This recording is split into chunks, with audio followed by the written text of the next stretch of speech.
Chapter 19. It was a sight that Arthur never quite got used to or tired of. He and Ford had tracked their way swiftly along the side of a small river that flowed down along the bed of the valley, and when at last they reached the margin of the plains, they pulled themselves up into the branches of a large tree to get a better view of one of the stranger and more wonderful visions that the galaxy has to offer.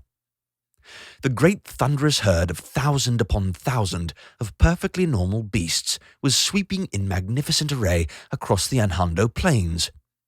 In the early pale light of the morning, as the great animals charged through the fine steam of the sweat of their bodies mingled with the muddy mist churned up by their pounding hooves, their appearance seemed a little unreal and ghostly anyway.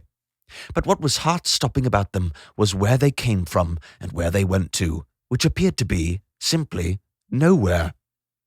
They formed a solid, charging phalanx, roughly 100 yards wide and half a mile long. The phalanx never moved, except that it exhibited a slight gradual drift sideways and backward for the 8 or 9 days that it regularly appeared for. But though the phalanx stayed more or less constant, the great beasts of which it was composed charged steadily at upward of 20 miles an hour, appearing suddenly from thin air at one end of the plain and disappearing equally abruptly at the other end. No one knew where they came from, no one knew where they went. They were so important to the lives of the Lamuellans, it was almost as if nobody liked to ask. Old Thrashbarg had said on one occasion that sometimes if you received an answer, the question might be taken away. Some of the villagers had privately said that this was the only properly wise thing that they'd ever heard old Thrashbarg say, and after a short debate on the matter, had put it down to chance. The noise of the pounding of the hooves was so intense that it was hard to hear anything else above it. "What did you say?" shouted Arthur.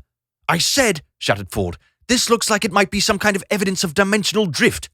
"Which is what?" shouted Arthur back. "Well, a lot of people are beginning to worry that space-time is showing signs of cracking up with everything that's happening to it. There are quite a lot of worlds where you can just see how the landmasses have cracked up and moved around, just from the weirdly long meandering routes that migrating animals take. This might be something like that. We live in twisted times. Still, in the absence of a decent spaceport..." Arthur looked at him in a kind of frozen way. "What do you mean?" he said. "What do you mean? What do I mean?" shouted Ford. "You know perfectly well what I mean. We're going to ride our way out of here." "Are you seriously suggesting we try to ride a perfectly normal beast?" "Yeah, just to see where it goes to." "We'll be killed." "No," said Arthur suddenly. "We won't be killed, at least I won't. Ford, have you ever heard of a planet called Stavromula Beta?" Ford frowned. "Don't think so," he said. He pulled out his own battered old copy of the Hitchhiker's Guide to the Galaxy and accessed it. "Any funny spelling?" he said. "Don't know. I've only ever heard it said, and that was by someone who had a mouthful of other people's teeth. You remember I told you about Agrajag." Ford thought for a moment. "You mean the guy who was convinced that you were getting him killed over and over again?"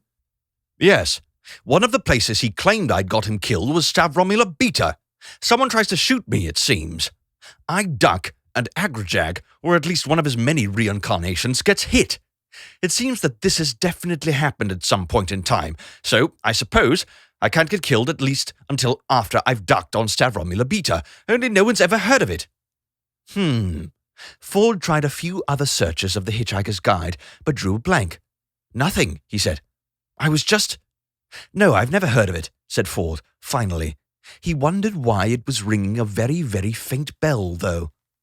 "Okay," said Arthur. "I've seen the way the Lamuellan hunters trap perfectly normal beasts. If you spare one in the herd, it just gets trampled, so they have to lure them out one at a time for the kill. It's very like the way a matador works, you know, with a brightly coloured cape.